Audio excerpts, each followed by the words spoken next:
അമ്മയൊന്നും ഉണ്ടായിരുന്നേ. ഞങ്ങൾ ജയിച്ചതേ ജനങ്ങൾക്ക് ഞങ്ങളെ വേണമെന്നുള്ളതുകൊണ്ടാ. ഓ പിന്നെ വലിയ ആനക്കാര്യങ്ങളാണല്ലോ നിങ്ങൾ ചെയ്തു കൂട്ടിയത്. നിക്കാരഗ്വയിലെ ഒട്ടേഗയെ പുറത്താക്കി കുത്തക മുതലാളിമാരായ അമേരിക്ക ഒരു പാവ ഗവൺമെന്റ് സൃഷ്ടിച്ചു. റുമേനിയയിലും മറ്റൊന്നല്ല സംഭവിച്ചത്. ജർമ്മനിയെ നിങ്ങൾ തകർത്തു. പക്ഷെ വിയറ്റ്നാമിലെയും കംബോഡിയയിലെയും വടക്കൻ കൊറിയയിലെയും ജനങ്ങൾ ഞങ്ങളുടെ ആവേശമാണെന്ന് നീ മനസ്സിലാക്കി. ഇവിടുത്തെ കാര്യം പറയുമ്പോ എന്തിനാ അന്താരാഷ്ട്രത്തിലേക്ക് ഓടുന്നത്? മനുഷ്യന്റെ കഥ എല്ലായിടത്തും ഒന്നാണടാ.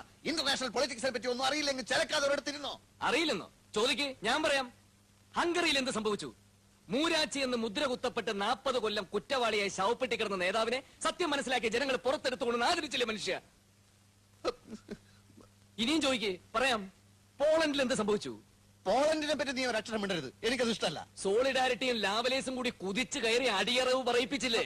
പോളണ്ടിനെ പറ്റി ഇനി മിണ്ടിപ്പോയി ഞാൻ സഹിക്കില്ല. പോളണ്ട് എന്താ ഇയാളുടെ തറവാട് സ്വത്തോ? പോളണ്ട് എന്ന് ഉച്ചരിച്ചാലുണ്ടല്ലോ. ഉച്ചരിച്ച് എന്ത് ചെയ്യും? ഉച്ചരിച്ച് നോക്കാം. അച്ഛാ, നീ പോ.